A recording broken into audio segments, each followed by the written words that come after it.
Mukunda jewellers మొట్టమొదటి factory outlet ఇప్పుడు కూకట్పల్లి, కొత్తపేట్, సోమాజిగూడ మరియు ఖమ్మంలో. Welcome to Suman TV. నేను మీ Suman TV Nag. Jani master top choreographer. ఈరోజు అతని మీద కొన్ని వ్యాఖ్యలు న్యూస్ రావటం జరిగింది. దానికి సంబంధించినటువంటి వాటిల్లో 0 ఎఫ్ఐఆర్ కూడా బుక్ అయింది. అయితే జనరల్గా జరిగినటువంటి వాస్తవ కోణాలు ఏంటి అంటే లీగల్గా మన కంటికి కనిపించేటువంటి విషయాలు ఏంటి, అండ్ అందులో ముఖ్యంగా ఏదైనా ఉమెన్కి సంబంధించినటువంటి విషయాల్లో లైంగికంగా వేధిస్తున్నాడు అనేటువంటి విషయం బయటకు వచ్చినప్పుడు ఎఫ్ఐఆర్ బుక్ చేసేటప్పుడు జనరల్గా ఎలాంటి విషయాలు తీసుకుంటూ ఉంటారు, అండ్ ఎఫ్ఐఆర్ బుక్ అయిన తర్వాత ఇటువంటి కేసుల్లో బెయిల్ వచ్చే అవకాశం ఉంటుందా లేదా? ఈరోజు మనతో పాటు దానిపై మాట్లాడడానికి హైకోర్టు అడ్వకేట్ రవీంద్రనాథ్ గారు ఉన్నారు. వారి మాటలు అడిగి తెలుసుకుందాం. Hello sir. హాయ్ అండి నాగరాజ్ గారు. జానీ మాస్టర్ అంటే టాప్ కొరియోగ్రాఫర్ అయిన పొలిటీషియన్ అని కూడా చెప్పొచ్చు. ఎందుకంటే జనసేన పార్టీలో ఉన్నటువంటి మనిషి. కొద్దిసేపు క్రితమే జనసేన పార్టీ నుంచి కూడా అంటే సస్పెండ్ చేసినట్లు కూడా తెలుస్తూ ఉంది. అదంతా ఒక స్టోరీ. అయితే ఈ జనరల్గా జానీ మాస్టర్ విషయంలో జరిగింది ఏంటి, లీగల్ ప్రొసీడింగ్స్ ఏ విధంగా ఉన్నాయి, 0 ఎఫ్ఐఆర్ అనేది ఏ సమయంలో ఏ సందర్భానుసారం బుక్ చేస్తారు, దాంతోపాటు లైంగికంగా ఒక విమెన్ని ఒకళ్ళు హెరాస్ చేస్తున్నారు అని అంటే పోలీసులు తీసుకునేటువంటి ఫస్ట్ ఇన్ఫర్మేషన్ ఏ పరంగా తీసుకుని బుక్ చేస్తారు? నాగరాజ్ గారు, ఇప్పుడు మీరు చెప్పినటువంటి జానీ మాస్టర్ ప్రముఖ కొరియోగ్రాఫర్ ఎవరైతే ఉన్నారో ఇతని మీద ఒక ఎఫ్ఐఆర్ నమోదైందని, సెక్సువల్ హెరాస్మెంట్ తన మీద చేశారని చెప్పి ఒక మహిళ కంప్లైంట్ చేయడం జరిగింది. అయితే యాక్చువల్గా సెక్సువల్ హెరాస్మెంట్స్ విషయంలో పోలీసులు ఎటువంటి విధి విధానాన్ని అనుసరిస్తారు, కోర్టు ఏం చెప్తుంది, న్యాయస్థానాల్లో వీటి మీద ఎలాంటి ప్రొసీడింగ్స్ ఉంటాయి అన్నది నేను మీతో కొంత షేర్ చేసుకునే ప్రయత్నం చేస్తాను. దీనికి సంబంధించి ముఖ్యంగా జానీ మాస్టర్ గారి మీద ఈ లైంగిక ఆరోపణలు అంటే సెక్సువల్ అబ్యూజ్మెంట్ కానీ హెరాస్మెంట్ విషయాలు వచ్చేటప్పుడు అంటే ఏ మహిళ అయినా సరే అంటే ఫస్ట్ 0 ఎఫ్ఐఆర్ అంటే ఏంటి కొంత మీకు వివరించే ప్రయత్నం చేస్తాను. ఏ మహిళ అయినా సరే, నాట్ ఓన్లీ మహిళే కాదు, ఎవరైనా సరే తాను ఉన్నటువంటి ఒక పోలీస్ స్టేషన్ పరిధిలో ఉంటుంది. తను ఒక పోలీస్ స్టేషన్ పరిధిలో కాకుండా రీసెంట్గా మనకి 2018 వచ్చినటువంటి సెంట్రల్ గవర్నమెంట్ యాక్ట్ ప్రకారం ఎవరు ఎక్కడి నుంచైనా ఎఫ్ఐఆర్ నమోదు చేసుకోవచ్చు. అంటే తను ఉన్నటువంటి పోలీస్ స్టేషన్ పరిధి ఇంతకుముందు ఎలా ఉండేది, ఏ పోలీస్ స్టేషన్ పరిధిలో ఉంటే ఆ పోలీస్ స్టేషన్కి వెళ్ళి అక్కడికి వెళ్ళి పోలీస్ కంప్లైంట్ చేయడం అనేది రెగ్యులర్ సిస్టమ్. సెంట్రల్ గవర్నమెంట్ చేసిన కొన్ని యాక్ట్స్ ప్రకారం ఏంటంటే మనం ఎక్కడి నుంచైనా ఒక ఎఫ్ఐఆర్ నమోదు చేయొచ్చు. అంటే అక్కడ సమీపంలో ఉన్న పోలీస్ స్టేషన్కి వెళ్ళి తన యొక్క డీటెయిల్స్ అని ఇచ్చిన తర్వాత ఈ కన్సల్టేషన్ ఏ పోలీస్ స్టేషన్ పరిధిలోకి వస్తుందో దాన్ని ఫార్వర్డ్ చేస్తారు. దట్ ఇస్ కాల్డ్ 0 ఎఫ్ఐఆర్ అంటారు. ఇక్కడ మనం ఈ విషయానికి వచ్చినట్లయితే ఈ జానీ మాస్టర్ గారి మీద వచ్చినటువంటి ఎవరైతే లైంగిక ఆరోపణలు చేసిందో ఆ విక్టిమ్ అనేటువంటి ఒక బాధితురాలు, ఆమె 21-23 సంవత్సరాల వయసు ఉంటుందని రీసెంట్గా మన పోలీసులు కూడా తెలపడం జరిగింది. అయితే ఈ మహిళ ఏం చేశారంటే రాయదుర్గం పిఎస్లో ఒక కంప్లైంట్ ఇవ్వడం జరిగింది. కంప్లైంట్ ఇచ్చేటప్పుడు ఎవరైనా వ్యక్తి వచ్చి కంప్లైంట్ ఇస్తే ఇమీడియట్ తీసేసుకుంటారా అంటే తీసుకోరండి. ఇమీడియట్గా ఏం చేస్తారంటే వాళ్ళకు కొన్ని ఎవిడెన్సెస్ చూపించాలి. డెఫినెట్గా నేను పలానా వ్యక్తి మీద నేను అప్లికేషన్ తీస్తున్నాను, లేకపోతే ఆయన మీద అలిగేషన్ తీసుకొస్తున్నాను అంటే డెఫినెట్గా కొన్ని ఆరోపణలు చేయడంతో పాటు కొన్ని సాక్ష్యాధారాలు చూపించగలగాలి. అంటే పోలీస్ ప్రొసీడింగ్స్ ఎలా ఉంటే నేను చెప్తాను. చెప్పిన వెంటనే ఏం చేస్తారంటే ఎవరి మీద అయితే అప్లికేషన్స్ వస్తున్నాయో ఆ పర్సన్ని పిలిపిస్తారు.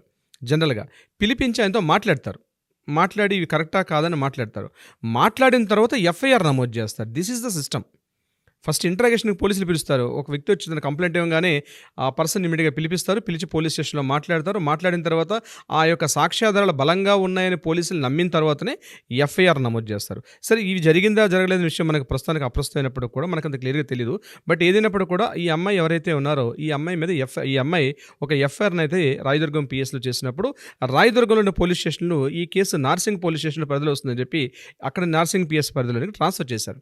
దిస్ కాల్డ్ 0 ఎఫ్ఐఆర్ అనే word on meaning, that is called meaning of 0 FIR. అంటే ఇప్పుడు నార్సింగ్ పోలీస్ స్టేషన్ ఏం చేశారంటే విచారణ స్వీకరించారు, ఇంట్రాగేషన్ కోసం ప్రొసీడింగ్స్ మొదలుపెట్టారు. అయితే ఈలోగా మరి జానీ మాస్టర్ గారిని పిలిచారా పిలవలేదంటే మనకి ఇంకా ఇన్ఫర్మేషన్ రాలేదు.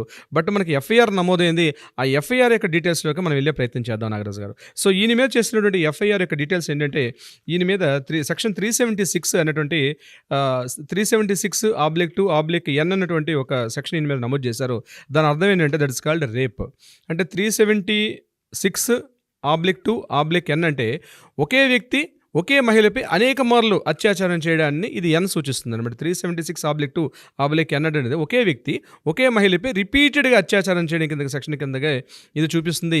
ఇది చాలా కాగ్నిజబుల్ అఫెన్స్, అంటే చాలా సివియర్ ఆబ్లిగేషన్. దీని మీద బహుశా బెయిల్ వచ్చే అవకాశం కూడా చాలా తక్కువ ఈ యొక్క సెక్షన్ మీద.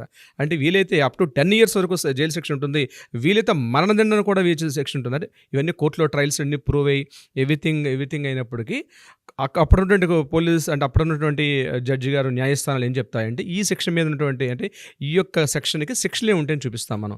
సో 376/2/N అనే సెక్షన్కి మీనింగ్ ఎలా ఉంటుందంటే ఇది అప్ టు 10 years లేదా మరణదండన కూడా వేసే అవకాశం కూడా ఉన్నటువంటి ఈ సెక్షను ఈ 376/2/N అన్నటువంటి సెక్షన్. రెండవది క్రిమినల్ ఇంటిమిడేషన్ 506. ఇది ఏం చూపిస్తుందంటే 506 అన్నటువంటి సెక్షన్ ఏదో చెప్తుందంటే ఇది కంప్లీట్గా తీవ్ర బెదిరింపులు. ఇది మళ్ళీ 2 రకాలుగా ఉంటుంది. మామూలుగా బెదిరింపులు, తీవ్ర బెదిరింపులు.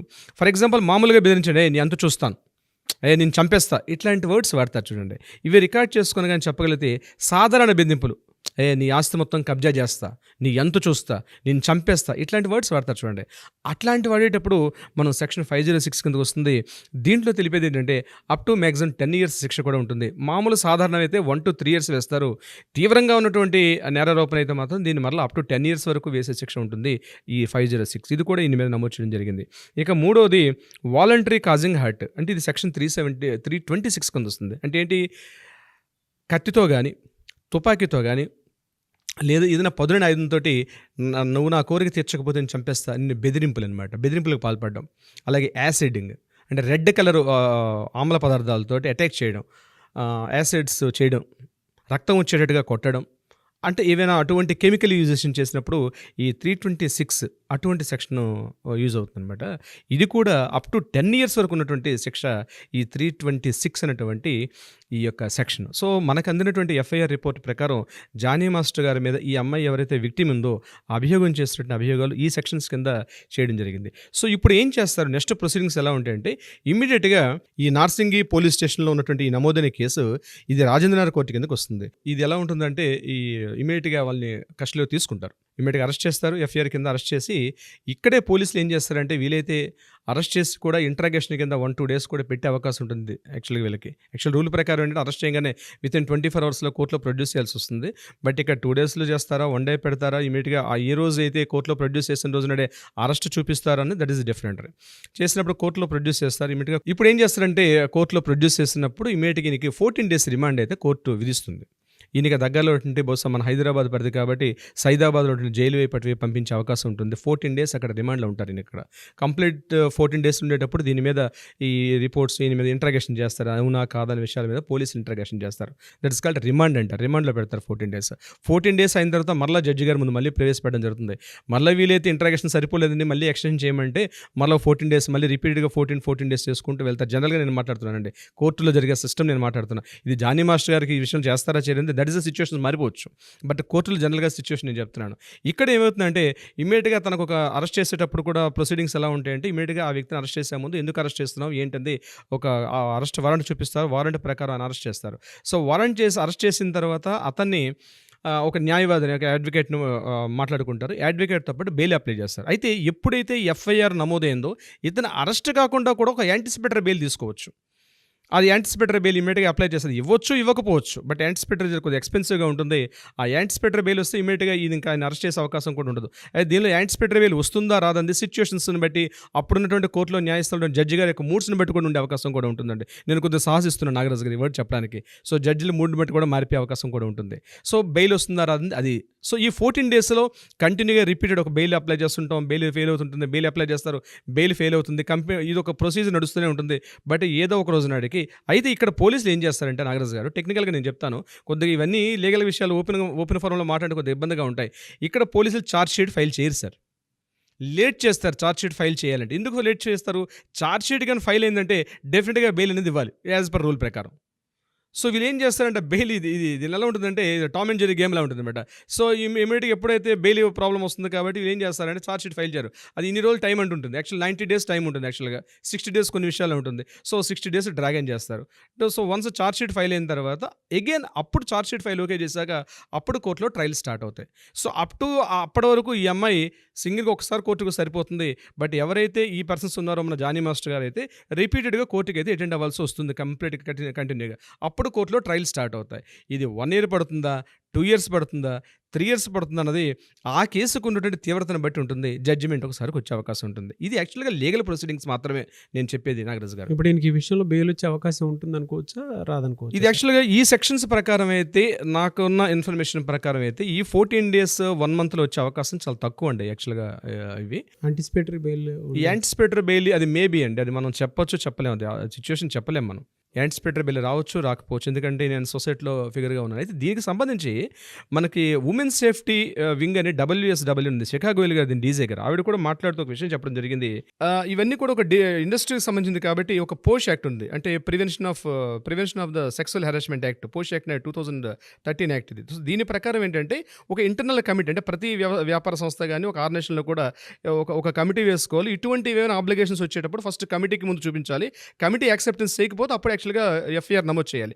బట్ ఇక్కడ పోష్ యాక్ట్ మీద చేయకుండా కొంతమంది సినీ ప్రముఖులు తన మీద ఫోర్స్ చేసినట్టుగా ఒక వార్త చెప్పడం జరిగారు. శిఖాగోయల్ గారు డీజే అయినటువంటి శిఖాగోయల్ గారు WSW అంటే ఉమెన్స్ సేఫ్టీ వింగ్ అని, దీనికి వింగ్ సంబంధించిన వ్యక్తి ఆవిడ నిన్న మాట్లాడడం కూడా జరిగారు. తను ఏం చెప్తున్నారంటే లైంగికంగా ఒక అమ్మాయి దాడి చేయడానికి మా మధ్యకు వచ్చిందని చెప్పి, ఒక అమ్మాయి తనకే డైరెక్ట్‌గా వచ్చి మాట్లాడని చెప్తూ ఈ కేసులో కొంతమంది సినీ ప్రముఖులు మార్గనిర్దేశం చేశారని చెప్తూ ఆవిడ ఈ విషయాన్ని వెల్లడించడం జరిగింది. అయితే మేము లా అండ్ ఆర్డర్ రిఫర్ చేసి లా అండ్ ఆర్డర్‌లో దీన్ని ఎఫ్ఐఆర్ నమోదయ్యేటట్టుగా చేసామంట. అంటే నాకున్నట్టు నాలెడ్జ్ ప్రకారం ఏంటంటే పోలీసు అంత తొందరగా ఇంత కాంప్లికేటెడ్ సెక్షన్స్ మీద పెట్టే అవకాశం లేదు. బహుశా అమ్మాయి బలమైనటువంటి కొన్ని సాక్ష్యాధారాలు చూపించి ఉండొచ్చు. ఎందుకంటే ఒకవేళ సాక్ష్యాధారాలు లేకుండా పోలీసులు మనం చేసామనుకోండి, వాళ్ళకి డ్యామేజ్ షూట్ వస్తుంది. మళ్ళీ పోలీసులకి ఏది పడుతుంది, పోలీసులు ఇమీడియట్గా ఎఫ్ఐఆర్ నమోదు చేసే అవకాశం లేదు. ఇమీడియట్గా ఒక వీఐపీ పర్సన్, పబ్లిక్ ఫిగర్ కాబట్టి నా మీద లేకుండా చేసిన డైరెక్ట్ పోలీసుల మీద డ్యామేజ్ షూట్ చేసే అవకాశం కూడా ఉంటుంది. బహుశా అంత ఈజీగా పోలీసు అయితే ఎఫ్ఐఆర్ చేసే అవకాశం ఉండదు. దీనికి సంబంధించి లీగల్ ప్రొసీడింగ్స్ ప్రకారం అయితే కొంతవరకు ఆయనకి ఇబ్బందే. బట్ ఆయన యాంటిసిపేటరీ బెయిల్ వస్తుంది రాదని మనం చెప్పలేం. బట్ రావచ్చు, రాకపోవచ్చు. ఇది may not be also. So డెఫినెట్గా లీగల్ ప్రొసీడింగ్స్ అయితే ఇలా ఉంటాయి నాగరాజు గారు.